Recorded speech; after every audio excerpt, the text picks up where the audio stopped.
नमस्कार, good evening, सभी को प्रणाम। काशी में आपका सबका स्वागत है। ये कार्यक्रम 3 दिनों का है जिसमें बहुत से ऐसे प्रेजेंटेशन हुए हैं जिनको आप सबने देखा है। काशी और बाबा विश्वनाथ की नगरी, जिसको मुख्य रूप से बाबा विश्वनाथ के नाम से ही जाना जाता है, आप सबको ज्ञात है कि 13 दिसंबर 2021 को बाबा विश्वनाथ धाम का नए स्वरूप में लोकार्पण हुआ था। उसकी जो झलक थी सभी ने विभिन्न रूपों में देखी है। माननीय प्रधानमंत्री जी का विज़न को यहाँ के तमाम स्टेक होल्डर कंपनियों ने और भारत सरकार ने लोकल लोगों के सहयोग से और तमाम चीज़ों से एक स्वरूप दिया गया जिसको पूरे देश ने देखा। इस धाम को बनाने में और इस धाम की मुख्य विशेषताएं क्या हैं, ये हमने एक छोटा सा प्रेजेंटेशन तैयार किया, उसमें हम आपको बताएंगे। जैसा कि आप सब जानते हैं कि काशी, एक बार अगर कोई काशी में बस जाता है तो काशी का हो जाता है, काशी उसके जीवन से कभी नहीं निकलती है। तो इस धाम की वास्तविक स्वरूप क्या है वो मैं आपको एक एक करके बताऊंगा। इसको चलाइए।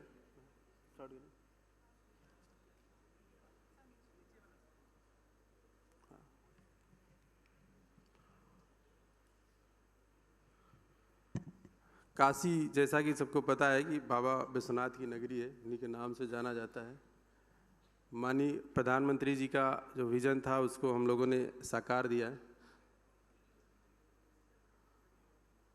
काशी का जो धाम था उसकी आवश्यकता क्यों थी, सभी ने जानकारी ली भी होगी। तंग गलियां थी, यहाँ पे काफ़ी कंजेस्टेड एरिया में थी। ज्योतिर्लिंग है इसका। इससे पूर्व में महारानी अहिल्याबाई होलकर ने 1780 में इसका रेनोवेट किया था। उसके बाद ये प्रथम बार है जबकि माननीय प्रधानमंत्री जी के निर्देशन में इसका पुनः रेनोवेट किया गया पूरा टेम्पल को। ये कुछ व्यू है, पहले कैसा था और अब कैसा है। जो इतना कंजेस्टेड था एरिया और इस पूरे एरिया को हम लोगों ने खाली कराया। उधर वो व्यू है जिसको बाद में बनाया गया। बेसिक इंफॉर्मेशन इसकी कि हमारा जो कंसल्टेंट थे वो SCP थी, जो मेन कंसल्टेंट और प्लानर थे। कॉन्ट्रैक्टर PSP करके थे। पूरा एरिया लगभग 50,000 स्क्वायर मीटर है और इसमें जो कंस्ट्रक्शन कास्ट थी वो अराउंड 400 करोड़ है। टोटल बिल्डअप एरिया में जिसमें 24 बिल्डिंग्स हैं और इसकी तमाम मॉनिटरिंग संस्थाएं भी थी। TUV, SUV और IIT BHU भी इसका पार्ट था, थर्ड पार्टी हमारे क्वालिटी एश्योरेंस के लिए थे। ये हमारा लेआउट है जिसमें मुख्य रूप से मंदिर परिसर के अलावा जो सुविधाएं डेवलप की गई, इनको आगे हम एक एक करके बताएंगे कैसे इनको डेवलप किया गया। क्यों ज़रूरत थी, नीड ऑफ दिस धाम। ये थोड़ा सा इसको देखें। एक तो प्लेस था काफ़ी कंजेस्टेड था जिसकी वजह से नैरो और डर्टी स्ट्रीट्स थी जिनको साफ़ सुथरा गया। शॉर्टेज ऑफ पब्लिक स्पेसेस थी। कई बार लोग जब धाम में आते थे तो 1 या 2 मिनट भी खड़े नहीं हो पाते थे, लोगों को हटना पड़ता था और पब्लिक सुविधाएं कोई नहीं थी। इतना ज़्यादा कंजेस्टेड होने की वजह से एकदम पब्लिक सुविधाएं जीरो थी। सेंक्टम सेंटोरियम जो था उसके अगल बगल में कोई भी ऐसा स्पेस नहीं था जहां 10 मिनट 15 मिनट खड़े होकर के कोई पूजा कर सके, बैठ सके। इतना छोटा हो रहा था। लगातार लोगों के, श्रद्धालुओं की संख्या बढ़ रही थी। इंफ्रास्ट्रक्चर इस तरह का टेम्पल का अपना कोई नहीं था, खाली मेन टेम्पल प्रेमाइसेस को छोड़ के बाकी कहीं भी कोई अतिरिक्त सुविधाओं के लिए नहीं था। डिवोटीज़ के लिए कोई अतिरिक्त सुविधाएं नहीं थी, केवल दर्शन करते थे और इतनी रश रहती थी, खास करके त्यौहार के समय में और ज़्यादा भीड़ हो जाती थी। सिक्योरिटी अरेंजमेंट उतने प्रॉपर नहीं थे क्योंकि यहाँ पे एक विवादित स्थल होने की वजह से इसको लगातार लोग देखते थे। तो गंगा जी से और मंदिर के बीच में एक डेडिकेटेड रास्ता ऐसा नहीं था जहाँ से डिवोटी सीधे जल लेकर के और धाम में प्रवेश कर सकें।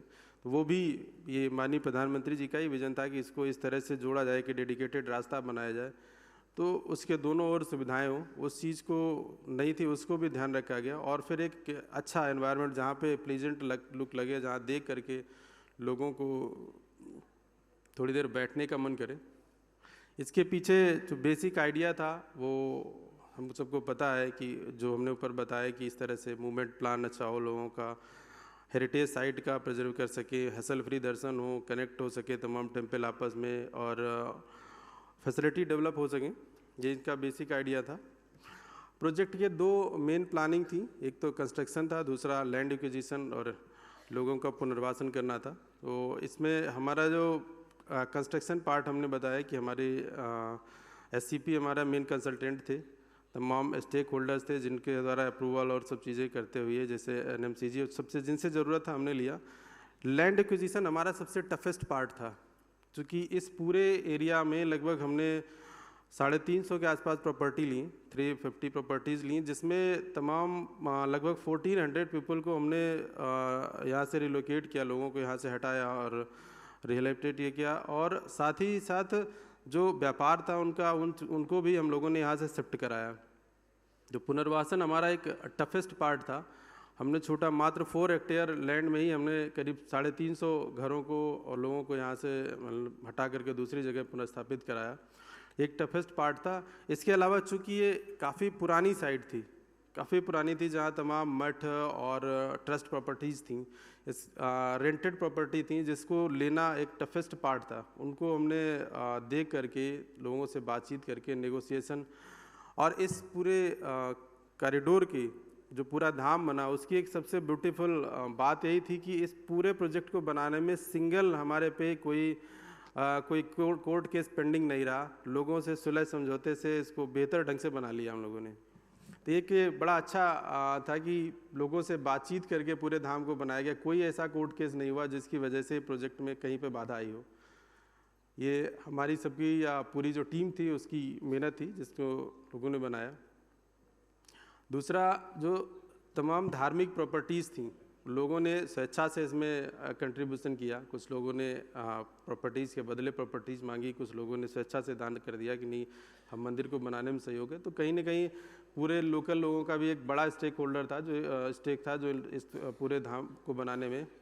इतने स्टेक होल्डर्स थे, government of India, government of UP से लेकर के जो हमारा टेम्पल ट्रस्ट बना है, इसको पूरे धाम को बनाने के लिए एक स्पेशल डेवलपमेंट एरिया बोर्ड बनाया गया।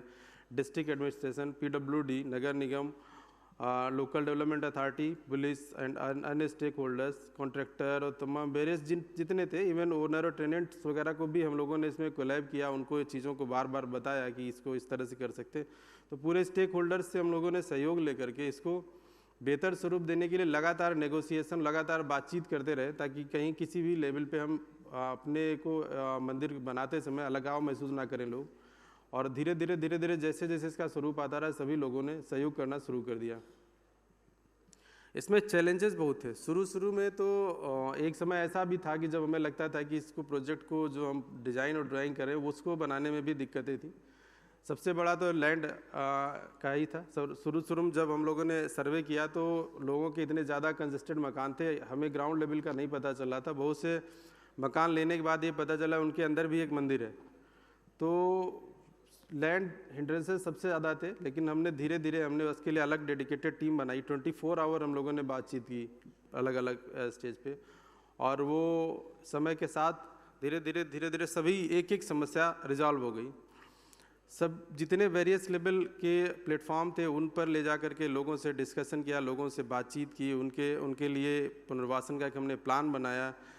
और परचेज़ की प्रॉपर्टीज़, परचेज़ में जो मूल्य आया उससे भी उनको बार बार बताया। तो लोग फिर धीरे हमारे चीज़ों पे बात करने लगे। और हमने न केवल प्राइवेट प्रॉपर्टी बल्कि ट्रस्ट प्रॉपर्टी, मठ, ट्रस्ट और सेवैयत, ये सब प्रॉपर्टीज़ भी ली। एक हमारे लिए बड़ा चैलेंजेस था इलीगल पोजीशन।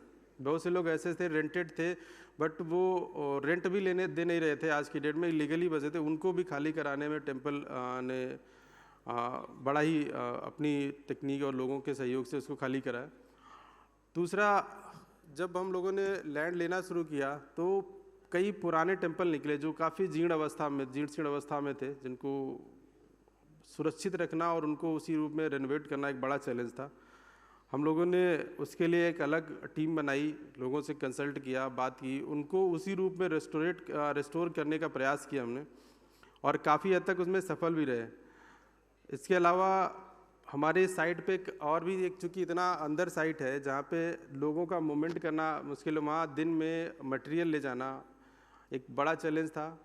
साथ ही साथ चूँकि ये टेम्पल था और ये रेगुलर चल रहा था, तो दर्शनार्थी उसी रूप में आ रहे जैसे पूर्व में आते थे, उनको हम रोक नहीं सकते थे और इस पूरे टेम्पल को बनाना था। तो हम लोगों ने अलग अलग हिस्से में, अलग अलग जोन में इसको बांट के टीमों को बनाया, लोकल एडमिनिस्ट्रेशन से सहयोग लिया और एक पाथवे डेवलप किया कि हमें लगातार हमारे मटेरियल को किसी भी तरह से ना रोका जाए। इवन हमने गंगा जी में एक यहाँ पे पोर्ट बना हुआ है रामनगर में, वाराणसी के एडजॉइनिंग है, वहाँ से हमने पोर्ट के माध्यम से भी कुछ सामान लेकर के आए ताकि पब्लिक को कम से कम दिक्कतें हों।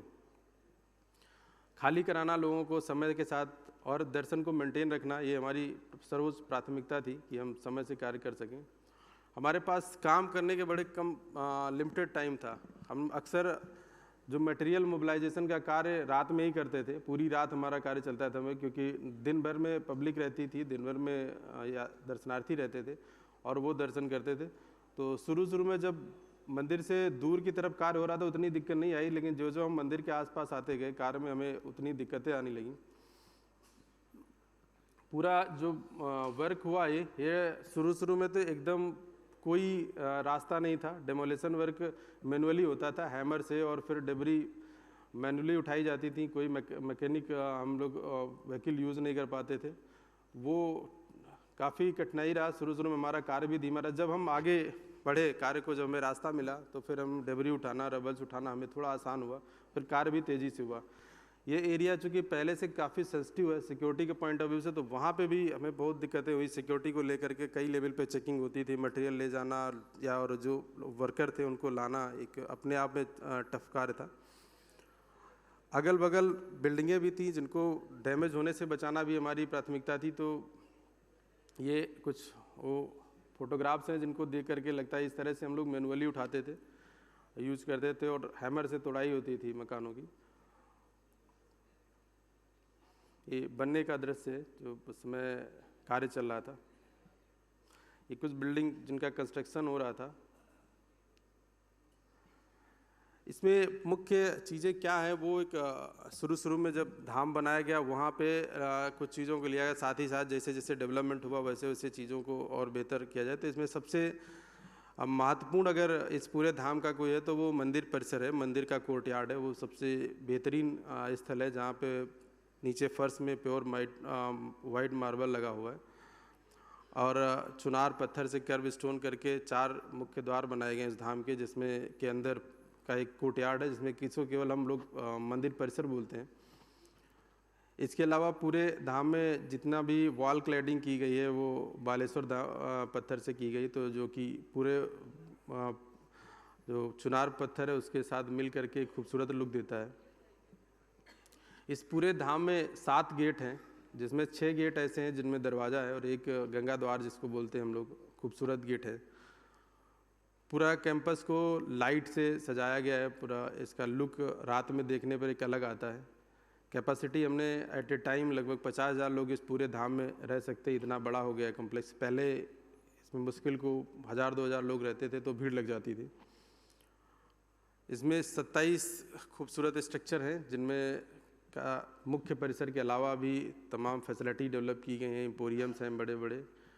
हमने पूरे धाम की जो विशेषताएं हैं क्या रही इनको दिखाने के लिए म्यूज़ियम बनाए हैं, गैलरी बनाई हैं, मल्टीपर्पज़ हॉल है मीटिंग वगैरह के लिए, और इस पब्लिक की और सुविधाओं के लिए जलपान के साथ साथ बाकी सुविधाएं जो उनको डेवलप किया है यहाँ पे।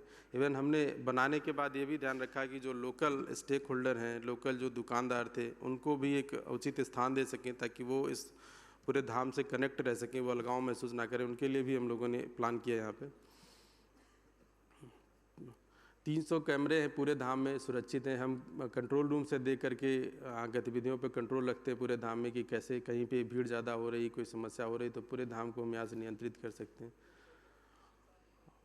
पूरा काशी विश्वनाथ मंदिर से लेकर के गंगा तक, इवन हमने 3 घाट, मणिकर्णिका घाट, जलासीन घाट और ललिता घाट को डेवलप करके बनाया है। तो उस एरिया में काफ़ी लोग, फुटपाल बढ़ गया है, काफ़ी लोग रह सकते हैं। मंदिर में वेटिंग रूम, रेस्ट रूम आदि बन गए हैं काफ़ी। म्यूजियम और ये सब चीज़ें आगे डेवलप हो रही हैं, हमने इनको बनाया है। एकोमोडेशन की पर्याप्त सुविधा है, चाहे वो प्रीस्ट हों या वॉलंटियर्स आते हैं या पिलग्रिम्स हैं, उनको बैठने उठने के लिए और तमाम सुविधाएं बनाई हैं।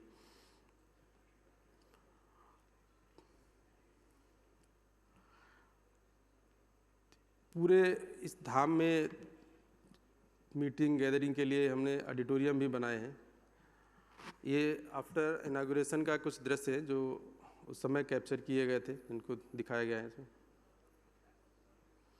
ये बिल्डिंग और फैसिलिटी हैं जो बनाई हमने। एक यहाँ पे गेस्ट हाउस भी बनाया है, यहाँ पे अगर पिलग्रिम चाहते हैं तो श्रद्धालु उसके अंदर ही रह सकते हैं। भीमाशंकर गेस्ट हाउस नाम दिया है। सभी बिल्डिंगों का नाम भगवान शिव से ही रखे गए हैं, शिव उन्हीं के नाम पे ही सभी हैं।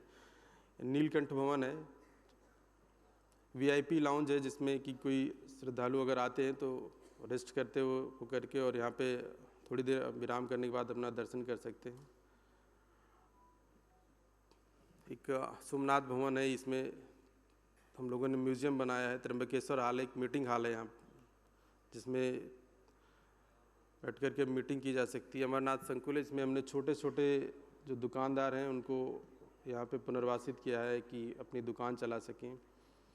व्यास भवन है, इसको हम मुख्य रूप से वैदिक भवन बोलते हैं। इसमें वैदिक कर्मकांड से लेकर के वैदिक छोटे छोटे ग्रंथ, अभी हम लोग योगा से लेकर और तमाम चीज़ों को इसको यहाँ पे कराने के लिए इसको बनाया है और इसमें चल भी रही गतिविधियाँ भी शुरू हो गई हैं। मल्लिकार्जुन भवन है, वैद्यनाथ भवन है। वैद्यनाथ भवन को हम लोग मुमुक्षु भवन के रूप में भी जानते हैं। एक काशी में मान्यता है कि लोग अंतिम समय अपना काशी में बिताना चाहते हैं, उसके लिए भी एक मंदिर के द्वारा एक स्पेशल भवन बनाया गया जिसमें करीब 40 बेड हैं और इसमें लोग रह भी रहे हैं। और इसमें हम अंतिम समय तक रहने का अवसर देते हैं कि मोक्ष तक यहाँ पे लोग रह सकें। और ये सबसे खूबसूरत यहाँ पे कि लोग रहते हैं, दर्शन भी करते हैं, बाबा के, गंगा जी के भी दर्शन करते हैं और अपना अंतिम समय यहाँ पे बिताते हैं। ये शंकराचार्य चौक है जो मंदिर परिसर का, यहाँ पे बैठने पर पूरा दर्शन होता है, मंदिर के सीधे दर्शन होते हैं। ललिता घाट खूबसूरत भैरव द्वार है, जहाँ से गंगा में अगर नाव से भी जाते हैं तो ये दृश्य दिखाई देता है। मंदिर में जो फैसिलिटीज़ डेवलप की गई वो हमने ऊपर से बताया क्या क्या डेवलप किया है हमने, कि सिक्योरिटी की बेहतर फैसिलिटी है, पहले से ज़्यादा ओपन स्पेसेस हैं जहाँ से ड्रिंकिंग की फैसिलिटी है, लोग बैठ कर के स्वच्छ पानी पी सकते हैं, बैठ सकते हैं थोड़ी देर। क्लीनिंग और सैनिटाइजेशन बेहतर हुआ है, CCTV कैमरा से कंट्रोल हो रही हैं चीज़ें। कैनोपी वगैरह लगाई गई हैं ताकि किसी प्रकार की गर्मी ना लगे लोगों को। भोगशाला बनाई गई जिसमें कि अन्य क्षेत्र हम बोलते हैं जहाँ पे श्रद्धालु आके अपना प्रसाद भी ग्रहण कर सकते हैं। शेडिंग की गई है, जर्मन हैंगर, इसके अलावा बिल्डिंग है, बेटर एडमिनिस्ट्रेशन, कुछ चीज़ें जिनमें लगातार हम सुधार करें। बैंकिंग फैसिलिटी भी दिया है, जहाँ ज़्यादा सीढ़ियाँ हैं वहाँ हमने एस्केलेटर भी दिए हैं। तो इस तरह से जो ये छोटी छोटी सुविधाएं श्रद्धालुओं को ये धाम के अंदर ही मिल रही हैं। पहले ये सब इन सब चीज़ों के लिए बाहर निकलना पड़ता था धाम से, बट अब ये सब चीज़ें अंदर ही मिल रही हैं। जिस तरह से ये दृश्य बनाया गया, क्यों फैसिलिटी बनाई गई है और हमारे वॉलंटियर्स लगातार इसमें लग करके श्रद्धालुओं के लिए कार्य करते रहते हैं। गत वर्ष अगर हम बात करते हैं, 1 साल के अंदर करीब 7 करोड़ लोगों ने दर्शन किए और पूरे जो एंटायर पूरे शहर के अलावा इतने लोग धाम में आए। शहर में और भी ज़्यादा लोग आए होंगे, बट कहीं भी कोई भी एक भी अनटूवर्ड्स घटना नहीं हुई, कोई ऐसा नहीं रहा जिनको अच्छे से दर्शन नहीं हुए। तो ये एक बड़ा चैलेंज था जिसको हम लोगों ने पूरा किया। कि कुछ फैसिलिटीज़ के दृश्य हैं जहाँ फ्री लाकर है और पीने का पानी है, तमाम चीज़ें ऐसी जो हम लोग पहले धाम में नहीं हुआ करती थी। एक पूरे धाम को बनाने के दौरान जो हम लोगों ने प्लान बनाया था वो तो कहे, साथ ही साथ एक जब कार्य शुरू हुआ उस दौरान कई ओल्ड टेम्पल निकले जिनको शुरू में नहीं पता था, लोगों ने घरों के अंदर थे वो, बट जब हमने घरों को ओपन किया तो वो टेम्पल पता चले, उनको भी रिनोवेशन का पार्ट हमने बनाया। और ऐसे कई शुरू में 64 टेम्पल्स थे जिनको निकाला और उन 64 के अलावा कुछ ऐसे थे जो विग्रह के रूप में मिले, घरों में दीवार पे थे या उनके आंगन में थे, उन विग्रहों को भी संरक्षित किया गया। वर्तमान में कम से कम हमने 145 विग्रहों को सुरक्षित और संरक्षित किया, जिसमें मंदिरों में करीब आज की डेट में 80 तो मंदिर हैं, और इसके अलावा देव संकुल बने जिनमें उनको संरक्षित करके विधिवत विधि विधान से रखा गया है। ये कुछ दृश्य हैं जो ओल्ड टेम्पल थे, उनको रेनोवेट करके हम लोगों ने इस स्थिति में लाया। ये वही इस तरह की ये टेम्पल कॉरिडोर जब बन रहा था उस समय निकले, और जिनको हमने फिर रेनोवेट करके एक बेहतर स्वरूप में लाए। और कुछ टेम्पल को हमने निर्माण भी किया ताकि विग्रहों को वही स्वरूप में पूजन और अर्चन हो सके। इस पूरे जो कॉरिडोर बना या धाम बना उसका इम्पैक्ट क्या हुआ, ये एक महत्वपूर्ण था। तो लोकल मार्केट जो है उसमें ज़बरदस्त उछाल आया, लोगों के आय में काफ़ी ज़्यादा सुधार हुआ, डिवोटीज़ की संख्या बढ़ी है, इकोनॉमी में बूस्ट आया है। अब हम लोग बात कर रहे थे गत वर्ष, इसी तरह से तमाम डेटा निकाले गए। उस डेटा में देखा गया कि खाली टेम्पल में ही 7 करोड़ लोगों ने दर्शन किए, यानी ऑन एवरेजन हर माह 60 से 70 लाख लोग आए। पर डे के हिसाब से देखें तो लगभग 1.5 से 2 लाख लोगों ने दर्शन किए मंदिर के। तो इतनी बड़ी संख्या थी, और इन लोगों ने जा करके जब शहर में दिया, तो हम लोगों ने एक डेटा खाली जीएसटी डिपार्टमेंट से निकाला, तो 35% के अबव जीएसटी उस एरिया में बढ़ी। तो इससे पता लगता है कि कितना तेज़ी से उछाल आया। साथ ही साथ टेम्पल ट्रस्ट में भी लोगों ने अपना योगदान दिया, जिनसे हम बाकी फैसिलिटीज़ डेवलप करना शुरू कर दिए। एम्प्लॉयमेंट जनरेशन हुआ, तमाम तरह की गतिविधियां मंदिर में शुरू हुई, उनमें लोगों को डायरेक्ट इन्वॉल्वमेंट मिला, डायरेक्ट और इनडायरेक्ट दोनों तरह का। इनडायरेक्ट भी ज़बरदस्त लोगों का मिला, एम्प्लॉयमेंट मिला। कई तरह के कार्य जो पहले नहीं होते थे वो गतिविधियां शुरू हुई, और जिससे लोगों की आय में सुधार हुआ। जो स्पिरिचुअल टूरिज्म था उसमें बढ़ावा मिला। पहले लोग मंदिर दर्शन करने के बाद निकल जाते थे, लेकिन अन्य गतिविधियां हमारा, चाहे वो रुद्राभिषेक हो, पूजा हो, या फिर धाम में रह करके खरीदारी, इस तरह की तमाम चीज़ें अब मंदिर से जुड़ गई। तो मंदिर की इकॉनमी में तेज़ी से न केवल मंदिर के बल्कि आसपास के लोगों के भी लिविंग स्टैंडर्ड में सुधार हुआ। ये सब इसके अच्छे वो थे। ट्रेवल हो, होटल इंडस्ट्री हो, खुद छोटे व्यापारी हों या बड़ा व्यापार हो, उसमें सभी में सुधार हुआ।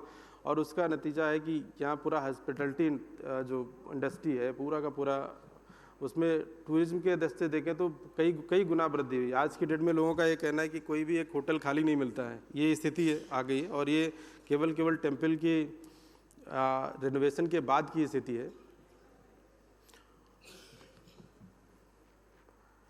इससे हम लोगों ने जो एक लर्निंग है क्या है कि क्यों ये जो धाम बना, इससे क्या सीखने को मिला, वो एक बड़ा इम्पोर्टेंट है। कि अगर पॉलिटिकली विल हो या हम लोगों का एक विल हो तो हम कुछ भी कर सकते हैं। मिशन मोड में काम किया जा करके बड़ा से बड़ा कमिटमेंट पूरा कर सकते हैं। कमिटेड टीम हो, डिसीजन मेकिंग और अकाउंटेबिलिटी तय हो, और पेशेंस और मैनेजिंग करके हम बेहतर से बेहतर चीज़ों को डेवलप कर सकते हैं। ये तो हमारी कुछ आरतीज हैं। मुख्य रूप से ये एक प्रेजेंटेशन था छोटा सा। मेरा ये मानना है कि मैं लगभग 3 साल हो गया इस प्रोजेक्ट से जुड़े हुए, इस धाम से जुड़े हुए। मैंने शुरुआत भी देखी और बनते हुए भी देखा, और इनागुरेशन के बाद की भी स्थिति को देखा है।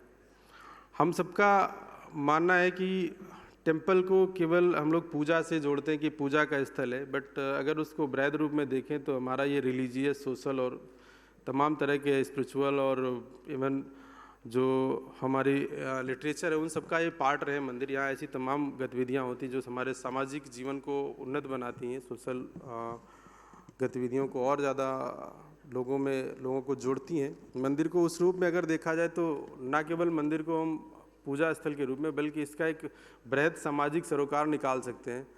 और जब इस तरह का मंदिरों के बारे में सोचा जाएगा तो मंदिरों को बनाने के बाद उनसे लोगों को जोड़ करके हम इकोनॉमिक अपलिफ्टमेंट के साथ साथ जो सोशल हार्मनी है, तमाम ऐसी चीज़ें जिनको हम डेवलप कर सकते हैं।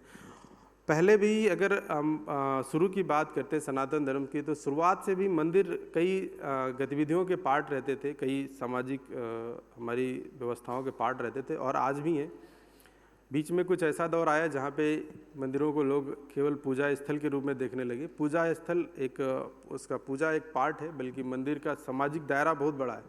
लोगों को जितना उससे जुड़ेंगे लोग उतना ही इसमें चीज़ों को और बेहतर होंगी।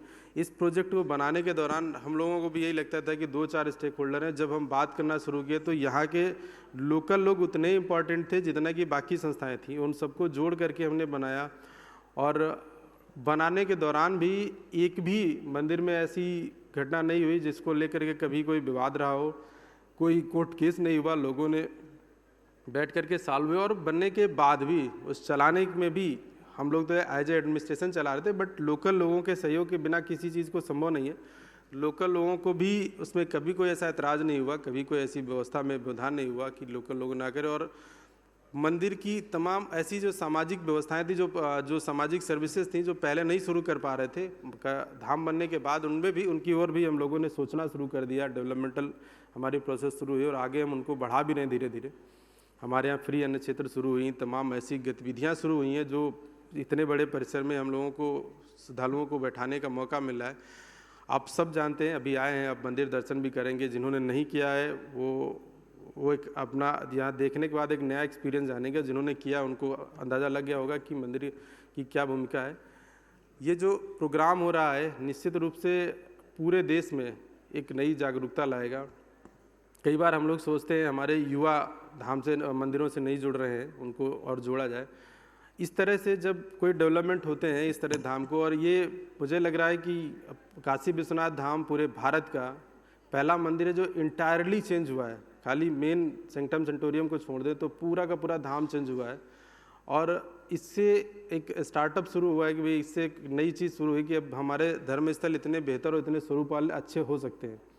मैं तो इसको अगर बात करें मंदिरों का तो मंदिरों का पुनर्जागरण कहूँगा कि यहाँ से स्टार्टअप है कि इसके बाद कई ऐसे देखिए जिनकी सफलता भी दिखाई दे रही, चाहे वो महाकाल लोक हो, काशी विश्वनाथ धाम हो, या अन्य जो बन रहे हैं मंदिर, वो इतने खूबसूरत बन रहे हैं कि वहाँ से लोगों का जुड़ाव हो रहा है। मैं अभी कुछ दिन पहले हमारी टीम एक गई थी महालोक उज्जैन देखने, अभी 2-4 दिन पहले लौट के आए।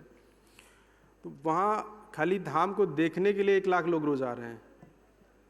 तो ये पहली बार ऐसा हुआ कि जो लोगों को एक आकर्षण बन रहा है कि भाई हम धाम में बैठ करके रिलीजियस और स्पिरिचुअली दोनों जुड़ सकते हैं। और यही जोड़ने की ज़रूरत, जैसे जैसे ये जुड़ेंगे टेम्पल कनेक्ट, मुझे लग रहा है कि टेम्पल कनेक्ट होगा। और ये खाली रिलीजियसली नहीं है, इसको हम लोग रिलीजियस, सोशल, इकोनॉमिक, हर तरह की चीज़ों का इंक्लूसिव हो करके लोग वहाँ पे जितना पार्टिसिपेशन करेंगे उतना ही अच्छा इसका रिजल्ट आएगा। लोग जुड़ेंगे, अपलिफ्टमेंट होगा, तमाम सोशल और हमारा मेंटल जो है वो एक हार्मनी ऐसी बनेगी जिससे कि आगे आने वाले समय में हम एक बेहतर वातावरण क्रिएट कर सकेंगे। मैं इस पूरी टीम को अपनी ओर से धन्यवाद देता हूं कि आपने एक अच्छा बेहतर प्लेटफॉर्म दिया है ताकि लोगों को जुड़ाव हो सके और लोग इसको बेहतर महसूस कर सकें। हमारी ओर से इतना ही था। अगर कोई किसी को कुछ इस बारे में पूछना हो तो पूछ सकते हैं। Thank you.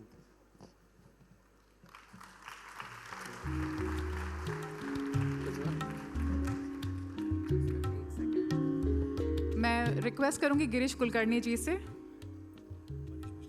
और मनीष मिश्रा जी से to please come up on stage and felicitate Sunil Verma ji.